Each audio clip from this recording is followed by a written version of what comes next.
kalau ada di antara saudara-saudara yang dianugerahkan Tuhan punya pengaruh. Kalau Panji berani mengeluarkan statement-statement seperti itu dan banyak orang disindir, orang-orang papan atas dia sebut nama, harusnya Panji punya bukti dong. Bu Gibran itu gak ada kerjaan. Kalau kerjanya nerima aduan, berarti itu pekerjaannya. Nggak ngerjain kerjaan lain kan? Bodoh ya, saya kira itu kamu itu pintar ya, ternyata lebih daripada tolol. Sekarang gini aja ya, Mas Gibran membuat aduan khusus melalui WhatsApp yang nantinya bisa dibaca oleh Mas Gibran, yang kamu anggap customer service, itu jauh lebih efektif. Paham nggak? Sekarang dengan adanya birokrasi yang berbelit-belit ya, yang dimana banyak ya masyarakat yang melaporkan. Halo teman-teman, kali ini kita akan bahas momen panas yang bikin heboh jagat maya. Panji yang biasanya suka mengolok-olok semua pejabat, kali ini bertemu respon yang berbeda.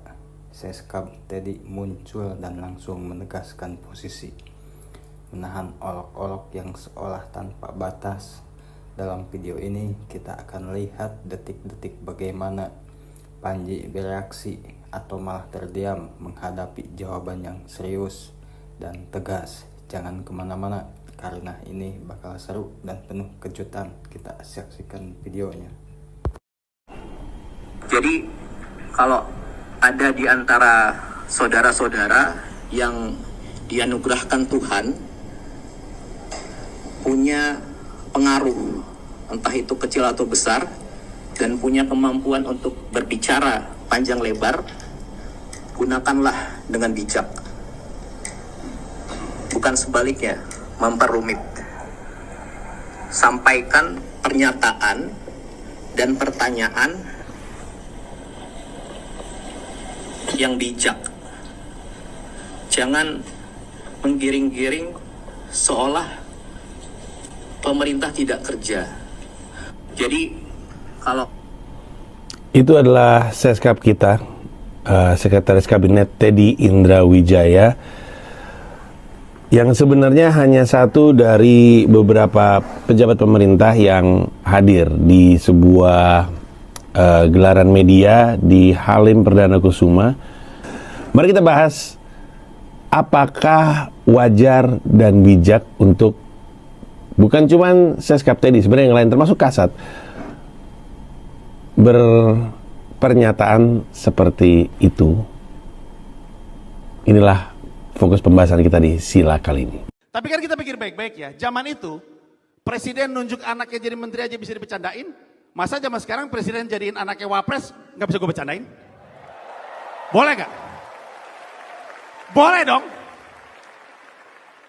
Orang suka nanya sama gue, Mas Panji kenapa sih seneng banget ngomongin Gibran? Emang Gibran nggak boleh jadi wapres? Boleh. Tapi kenapa buru-buru? Kenapa lu harus gubah aturan gitu? Nunggu aja nunggu. Ulang tahun lagi aja beberapa kali.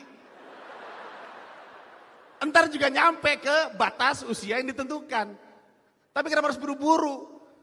Kayaknya anaknya Pak Jokowi ini emang gak bisa nunggu deh. Soalnya Kaisang baru 3 hari masuk PSI langsung jadi ketua umum. Apa itu nunggu? 3 hari langsung jadi ketua umum. Kayaknya anaknya Pak Jokowi itu kalau lagi naik mobil, terus ngelihat keluar di pinggir jalan ada yang nunggu gitu. Dia nanya sama stafnya, itu orang-orang pada nunggu ngapain? Itu lagi pada berdiri-berdiri gitu ngapain? Oh itu lagi nunggu angkot. Apain tuh? Itu kayak bis tapi kecil. Bukan nunggu, apa itu nunggu? Saya nggak ngerti nunggu. Anaknya Pak Jokowi kalau belanja online, transaksi sukses, di depan ada teriak, paket, udah nyampe. Apa itu nunggu? Apa yang Jenderal Polisi ini lakukan dengan 100 miliar ini? Diputar ke sejumlah bisnis. Diputar ke sejumlah bisnis. 10 bisnis. Masing-masing 10 miliar. 10, habis. Biar gampang komunikasinya, biar gampang jaga duitnya. Sebisa mungkin 10 bisnis itu punya 1 orang. Raffi Ahmad, apaan sih lu gila kali lu ya? Gila lu ya? Oh Raffi Ahmad, woi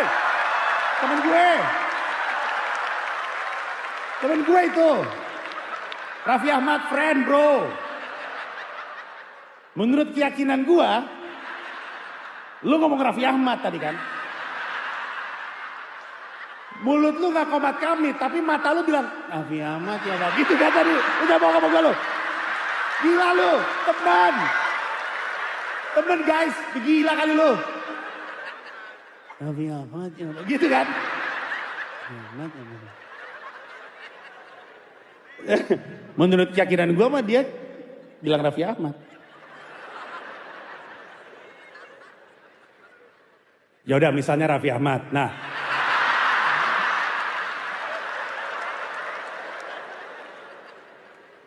kan misalnya 10 bisnisnya Raffi Ahmad semua nih.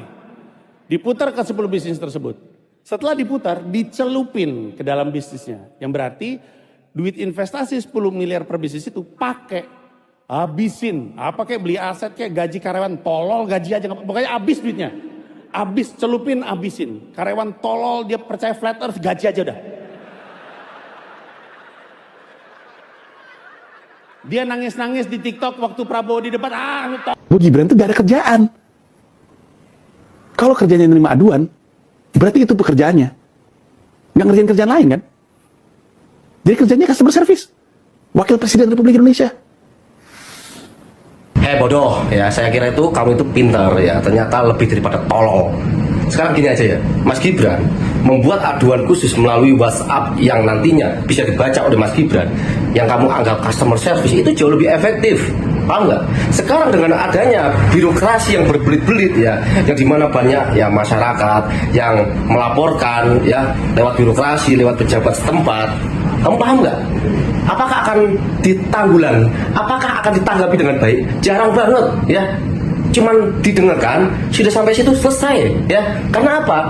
Karena mereka tidak perlu ya untuk menyampaikan fakta ya kepada yang lebih di atasnya lagi. Bapak Prabowo saja selaku Presiden Republik Indonesia sering dikibulin sama menteri-menterinya ya, yang dianggap Indonesia baik-baik saja, masyarakatnya bahagia, begini begitu. Alhasil apa? Bapak Prabowo sering ya blunder kalau beliau pidato. Karena apa? Fakta dan kenyataan yang dilaporkan oleh menteri-menterinya bertolak belakang apa yang terjadi dengan masyarakatnya. Nah dari situlah Mas Gibran membuat terobosan baru sebagai, anggap saja seperti apa yang kamu katakan, customer service. Masyarakat untuk melaporkan apa dan Mas Gibran baca dan ditindaklanjuti. Itu kan hal yang efektif dan cepat ya. Karena apa? Masyarakat itu sudah mulai cukup capek, ya capek. Saya tunjukkan faktanya lagi. Masyarakat saking capeknya dengan birokrasi yang berbelit-belit, dengan laporan yang sulit, mereka sampai share ke media sosial. Tentang jalan jelek mereka videokan, mereka tunjukkan ke media sosial. Tentang birokrasi yang amburadul mereka viralkan. Tentang ada pejabat yang korupsi mereka viralkan. Dan media sosial pun sangat membantu dengan pekerjaan-pekerjaan yang saat ini dibutuhkan oleh Indonesia. Salahnya di mana anjing ya? Saya nggak tahu ya, pikiran sebangsat kamu itu cuma mikirin ya diri kamu sendiri, yang menganggap kamu menilai orang lain lebih buruk daripada kamu, padahal kamu tol. Nah, setelah melihat semua detik-detiknya, ada satu hal yang harus kita catat. Panji memang dikenal lantang dan lucu, tapi kali ini cara mengolok-olok semua pejabat terlihat berlebihan. Komedi boleh, kritik boleh, tapi ketika sudah melewati batas, bukannya bikin publik tertawa atau sadar, malah menimbulkan kesan argot. Inilah yang membuat Sekab Teddy bisa menegaskan posisi dengan mudah, sementara Panji terlihat tak punya jawaban yang pas. Jadi teman-teman, ini bukan soal siapa menang atau kalah, tapi soal bagaimana kita menyampaikan kritik dengan cara yang cerdas, bukan sekedar mengolok-olok. Semoga Panji dan kita semua bisa belajar satir itu efektif kalau tepat sasaran, tapi bisa gagal kalau berubah jadi arogansi. Oke teman-teman, itu dulu pembahasan kita ini. Jangan lupa link, share, dan komentar pendapat kalian bagaimana ya. Kita akan lanjut. Terima kasih.